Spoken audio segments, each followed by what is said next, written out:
दोडक्याचा माझा 2 एकराचा प्लॉट आहे. जी व्हरायटी आहे नागा. सुरुवातीला मी ही रोपं लावल्यानंतर 5व्या दिवशी N21 मिस्टार इंटेक ड्रेंचिंग घेतली. नंतर 1448 एकरी 2.5 किलो प्रमाणे 2 वेळा ड्रिपद्वारे दिलेला आहे. आणि फवारणीतून सुरुवातीला अल्गी प्लस कॉम्बी याचा स्प्रे घेतला.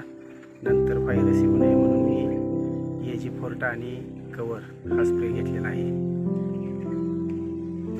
आता सध्या प्लॉटमध्ये कुठेही व्हायरस दिसत नाही, आपण बघू शकता.